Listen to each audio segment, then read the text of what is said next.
Hi, my name is Ivans, and today I want to share with you how I created horror elements in my sound design project.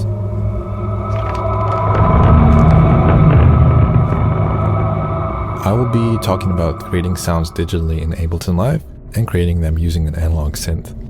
One of the methods and techniques I particularly enjoy is using Convolution Reverb for sound design, and you wouldn't believe how effective it is for designing horror sounds. For this example, I'll be using a sound of a basic kitchen tap, and we'll be turning it into this.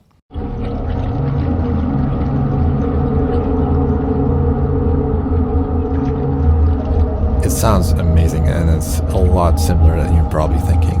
So first I just duplicated this layer to create a stereo effect, and I'm also putting a delay, and the second take is reversed, so we have a wider texture.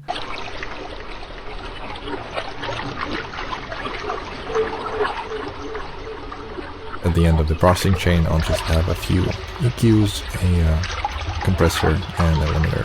That's all there is. Now let's get to the designing part. The key element here is the hybrid reverb plugin, which is acting as a convolution reverb as the blend is turned all the way down to convolution. I'm going to enable it and slowly turn the dry wet knob to 100%.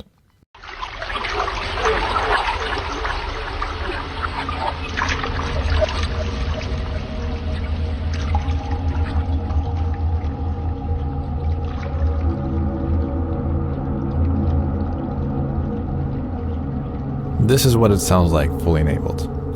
Really cool sound, really fast transformation, and really simple to make. So the way I did it is, I was using my own recording, which is a air vent ambience hum. And this is what it sounds like. We can also tweak some parameters here. And the most interesting is probably size. If we change the size, let's hear how that sounds.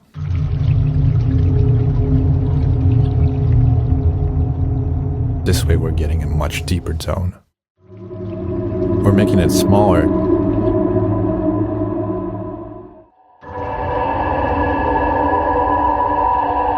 And this is really powerful. So here I'm going to show you a similar example.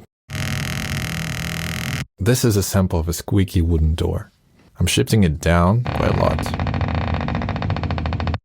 Even more. It sounds more like something you would hear in a horror game. At the end of the chain here, I have some effects saturating lower frequencies, making it more present and daunting maybe. This section here is adding more stereo width with a grain delay, automating the volumes and the bands of the EQ to create more dynamic sound. And the main part, again, is the convolution reverb.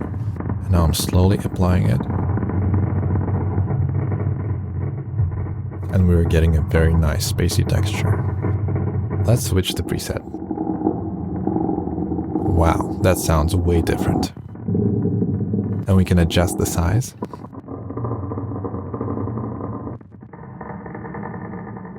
And we can change the preset again.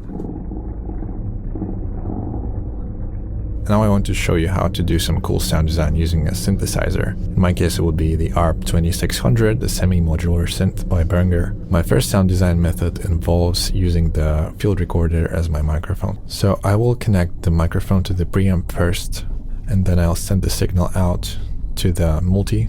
I will multiply this signal so I can have multiple outputs of the same signal. So first I'll take the signal to put it into the ring mod. And I'll also take a sine wave oscillator to put it into the second input of the ring mod. The second part of this signal will go to the filter section to automate the low pass filter, moving it up and down. So basically the louder the input signal is playing, the stronger the filter is affected. So that creates a really cool effect. And at the end of the whole chain, I'm adding the spring reverb, which adds really nice metallic texture to the sound. So here are a few performances I did with this patch, using only my voice and the built-in modules of the synth.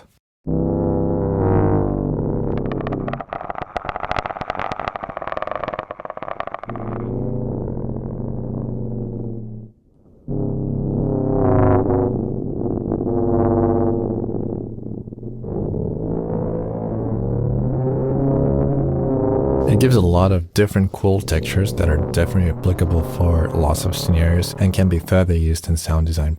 It's not that hard to do this in your sequencer either. The main processing unit is the ring modulator. It has an input from a tone that sounds like this. And I'm also adding some pre-compression to keep the signal leveled. And I'm adding some saturation, emulating the preamp module. And of course, when you do feedback processing, you put a limiter because you don't want to blow up your speakers or damage your ears. And that's basically it. This is what it sounds like right now.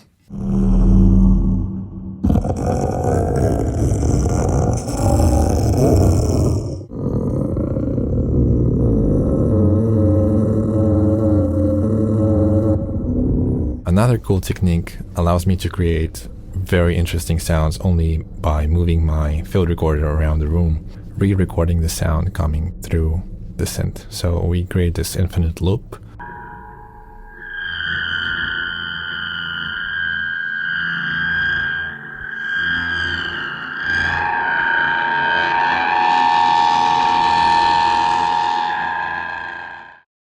And this is how I create textures for my horror projects.